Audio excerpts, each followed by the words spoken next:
اور وہ اسے اس طریقے سے ریلیٹ کرتے ہیں کیونکہ یسوع مسیح نے 30 سال کی عمر میں اپنی خدمت کا آغاز کیا اور 3.5 سال جو ہے وہ مسیح یسوع نے خدمت کی، تو پھر وہ اندازہ لگاتے ہیں کیلنڈر سے۔ مثلاً کیسے؟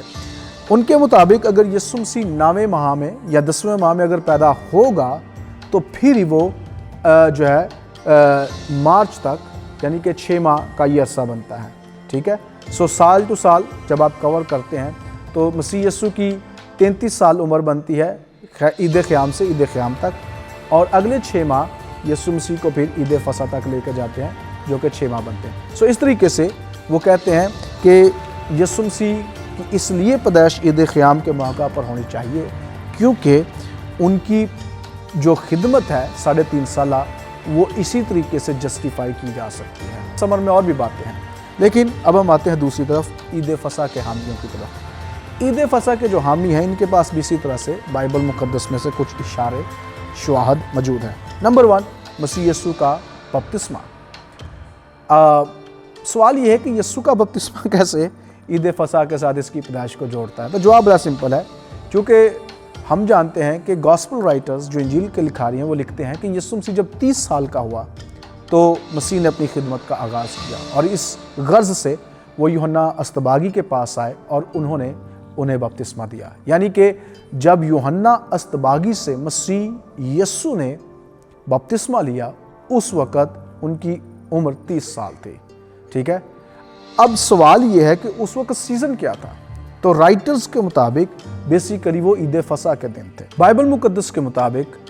جب کوئی شخص 30 برس کا ہوتا تبھی وہ خدمت کے لیے تصور کیا جا سکتا تھا۔ اس لیے جب مسیح یسوع کی 30 سالہ زندگی پوری ہوئی تو انہوں نے، ہم جانتے ہیں یوحنا کی انجیل پھر متی کی انجیل کے مطابق یسوع مسیح جو ہے یوحنا اصطباغی کے پاس آئے اور انہوں نے پانی کا بپتسمہ لیا۔ چونکہ جب یسوع مسیح نے پانی کا بپتسمہ لیا اس وقت ان کی عمر 30 سال تھی، اور جس وقت انہوں نے پانی کا بپتسمہ لیا اس وقت عید فصح کا سیزن تھا۔ ہم یہ کیسے جانتے ہیں؟ ہم یہ اس لیے جانتے ہیں کیونکہ بائبل مقدس میں جب یسوع مسیح کی پانی کے بپتسمہ لینے کے بعد فوراً آزمائش ہوئی اور یسوع مسیح اپنی بیابانی آزمائش سے لوٹے تو یوحنا اصطباغی کا پھر ان سے میل ملاپ ہوتا ہے، ٹکراؤ ہوتا ہے، اور یوحنا اصطباغی انہیں بروں کے درمیان دیکھ کر کہتے ہیں کہ دیکھو یہ خدا کا برہ ہے جو دنیا کے جہان کے گناہ اٹھا لیے جاتا ہے۔ بروں کا وہاں پر دکھنا اس بات کی گواہی ہے کہ اس وقت عید فصح کا سیزن تھا، کیونکہ وہ عید فصح کے برے تھے۔ ولیم بارکلے کے مطابق اور مختلف سکالرز کے مطابق اس وقت وہ جو برے تھے جن میں یسوع مسیح چلا آ رہا تھا وہ اصل میں عید فصح کے برے تھے۔ اسی لیے یوحنا اصطباغی خدا کے لیے قربان ہونے والے بروں کو دیکھ کر ان میں جب یسوع کو اس نے آتے دیکھا تو اس نے اسے خدا کا برہ قرار دیا۔ دوسری بات، بروں کی پیدائش۔ ہم یہ جانتے ہیں کہ تحقیق کے مطابق، سائنس کے مطابق یہ بات سامنے آئی ہے کہ برے جو ہیں یہ صرف سال میں ایک ہی ایسا سیزن جس میں وہ پیدا ہو سکتے ہیں۔ جیسے انسان کسی بھی دن، کسی بھی مہینے میں، سال کے کسی بھی روز پیدا ہو سکتا ہے، برے ایسے نہیں ہیں۔ بروں کی پیدائش صرف اور صرف سپرنگ کے سیزن میں ہوتی ہے، ٹھیک ہے، یعنی کہ موسم بہار جس کا آغاز فروری سے لے کر تقریباً اپریل تک چلتا ہے۔ تو جو گڈریے جن کے پاس فرشتہ رات کے وقت آیا اور وہ جو ہے وہ رکھوالی کر رہے ہیں باہر میدانوں میں، تو چونکہ اس لیے وہ میدانوں میں ہیں کیونکہ بروں کے پیدا ہونے کا وہ وقت تھا، تو اس لیے وہ رات کو بھی میدانوں میں ٹھہرتے تھے تاکہ برہ اگر رات کو بھی پیدا ہو جائے تو وہ اس کی دیکھ بھال کر سکیں۔ اس لیے گڈریے جو باہر رات کو ہمیں نظر آ رہے ہیں وہ اس امر میں ہیں کیونکہ اس سیزن میں برے پیدا ہوتے تھے، اور وہ برے جو تھے وہ بھی ٹیکنیکلی جو تھے وہ ہیکل کی قربانیوں کے لیے تھے، وہ کوئی عام برے نہیں تھے جن کی وہ رکھوالی کر رہے تھے۔ اس لیے خدا نے فرشتوں کو بھیج کر، فرشتوں کی ایک جماعت اور ٹولی کو بھیج کر بروں کی رکھوالی کرنے والے چرواہوں کو یہ پیغام دیا کہ اب مزید شاید تمہیں ان بروں کی رکھوالی کی ضرورت نہ پڑے کیونکہ خدا کا برہ خود زمین پر آ پہنچا ہے۔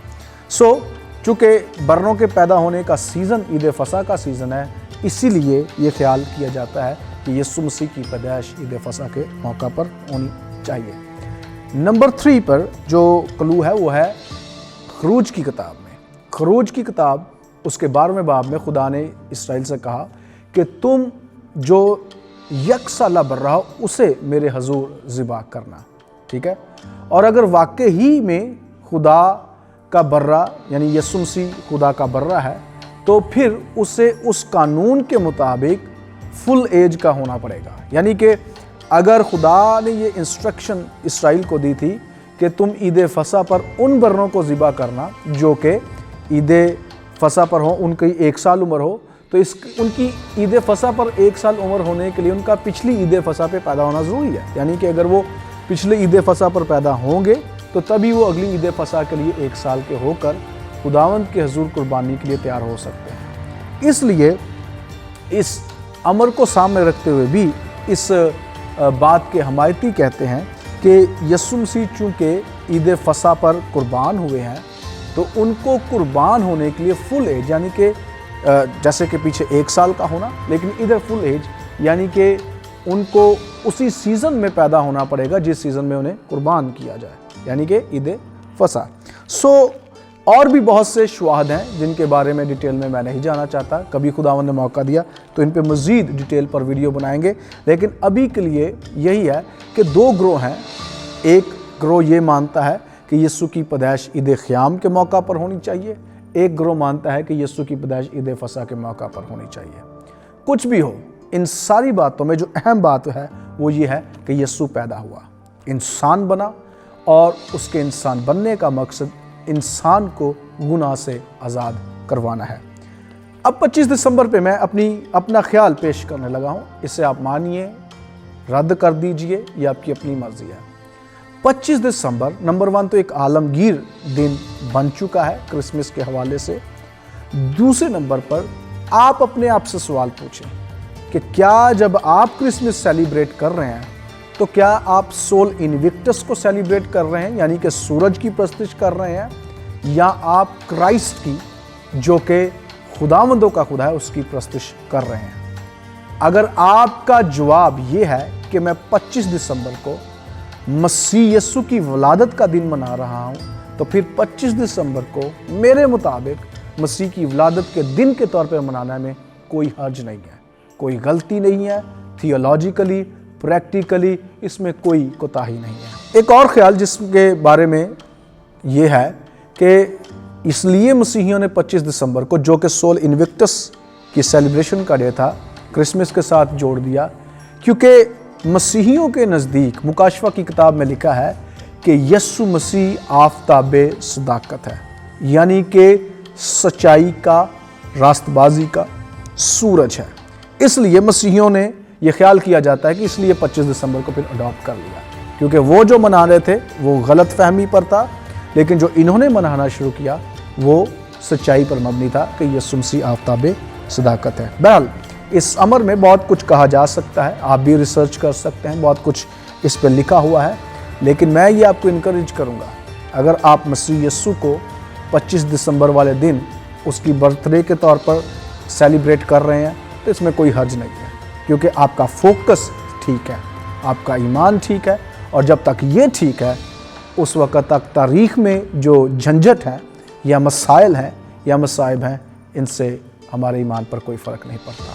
اور جب تک آپ کے اور میرے ایمان پر کسی بات سے فرق نہیں پڑتا اس کو کرنے میں غلطی نہیں ہو سکتی۔ اس لیے 25 دسمبر کو کرسمس کے طور پر سیلیبریٹ کرنا آپ کا رائٹ ہے، کیونکہ یہ گلوبلی ایکسیپٹیڈ ہے، گلوبلی اسے قبول کیا جاتا ہے۔ اس لیے میری دعا ہے کہ اس کرسمس کے موقع پر آپ سلامت رہیں اور ڈھیروں خوشیوں سے جو مسیح یسوع کے وسیلہ سے ہے آپ اس کو سیلیبریٹ کریں، انجوائے کریں اور اس کا تجربہ کریں۔ God bless you. کرسمس ایک ایسا واقعہ ہے، یہ ضروری سوال ہے اور ان کا